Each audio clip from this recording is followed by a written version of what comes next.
Basketball first became serious to me my freshman year just because we had such a good record and we were doing so good that year. I was nervous and intimidated by my teammates, mostly the upperclassmen. They seemed like they knew what they're doing. They're sure of themselves on and off the court. It was just a memorable year for me. We made it like second round in playoffs, and although we didn't make it all the way, it just like clicked to me that basketball was like what I want to do. It was very important for everybody to be in sync with each other and just be a teammate. I think that played an important role coming into my senior year, because right now it's a whole new team and we had to learn how to adjust. As the years went on, my mentality and my confidence really became harder. I put a lot of pressure on myself just because if I'm not doing what I need to do, I always feel like I'm letting down my teammates. What kept me showing up on the days that motivation was gone was my teammates and coaches. I feel like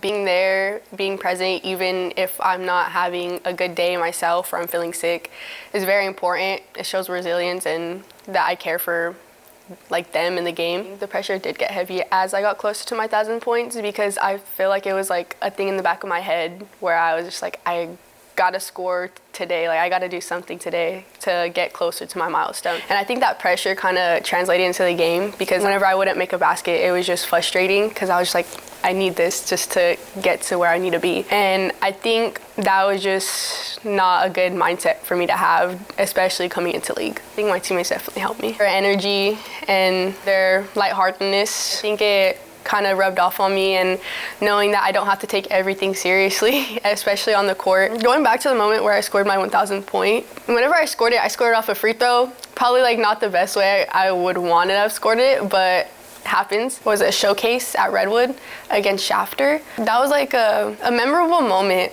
because my teammate last year, Ryan, she also scored her 1,000 point at that Shafter showcase too. It just like kind of like warmed my heart knowing that I accomplished the same thing as she did, because I really looked up to her years prior. And although that game was like a pretty rough game for me, mindset wise, I wouldn't have had it any other way. To leave my mark at El Diamante means like a big thing to me. I never really thought about leaving a mark. This is just a pretty cool milestone to have, I guess, 1,000 points. I want to remember this chapter of my life as something I could be proud of, because I know how much work I've put in. If I could speak to myself at the beginning of this journey, I would probably just say work hard, stay committed.